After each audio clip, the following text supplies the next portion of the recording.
안녕하십니까, 박사호입니다. 우한 폐렴을 둘러싼 공방이 가열되면서 휘발성이 높은 뉴스가 쏟아져 나오고 있습니다. 독일의 다시 슈피겔지는 독일 연방정보국 BND가 중국이 WHO에 우한 폐렴 글로벌 경고를 늦추도록 종용한 사실을 발견했다고 보도했습니다.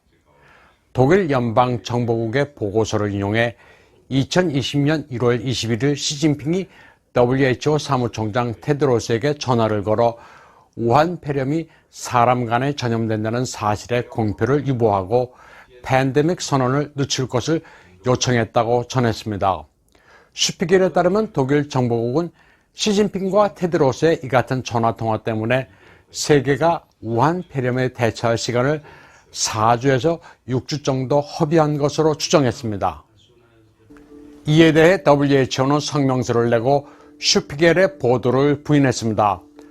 WHO는 시진핑과 테드로스가 1월 21일 통화했다는 보도가 근거가 없는 허위라고 말했습니다. 두 사람은 그날 통화한 적이 없다는 겁니다. 슈피겔과 WHO의 진실 공방이 계속되고 있는 가운데 미 공화당 하원 의원이 마이클 맥컬은 보도를 확인 중이라고 말했습니다.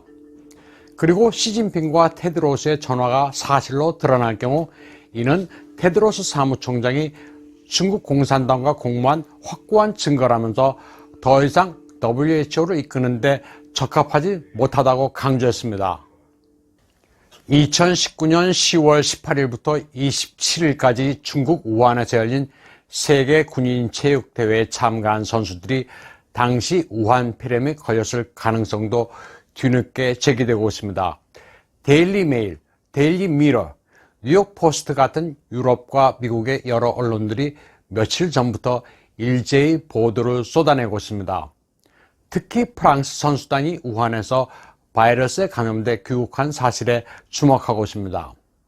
우한 폐렴이 공식적으로 보고된 것보다 몇 달 전에 유럽에 상륙한 겁니다. 중국에서 우한 폐렴 환자가 공식 확인된 것보다 20일 정도 빠릅니다.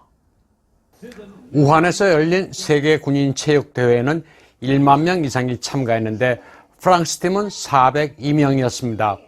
프랑스 선수 한 명은 귀국했을 때 열과 가려움 증상이 있었는데 그저 가벼운 감기 정도로 여겨 제대로 검사를 받지 않았습니다.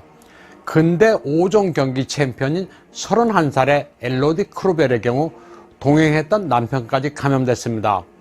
전혀 경험하지 못했던 일이고 당시에 아무도 이야기를 하지 않아 특별히 걱정하지 않았다고 합니다.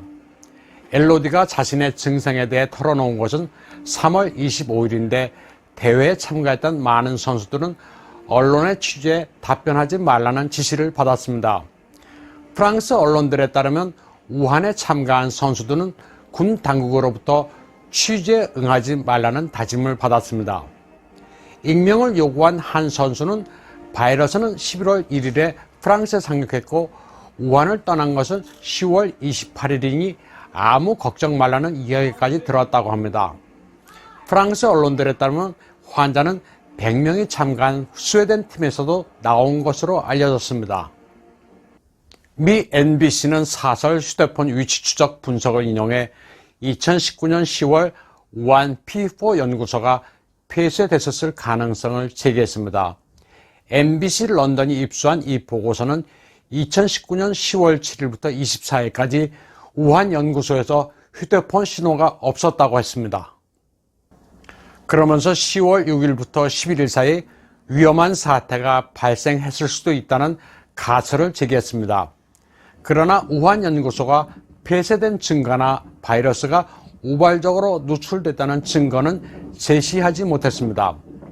세계 군인 체육대회가 10월 18일부터 27일, 그리고 NBC가 의혹을 제기한 게 7일부터 24일로 날짜를 보면 겹치는 날이 있습니다. 10월에 우한에서 도대체 무슨 일이 벌어졌는지 세계가 주목하고 있습니다. 오늘 방송은 여기까지 하겠습니다.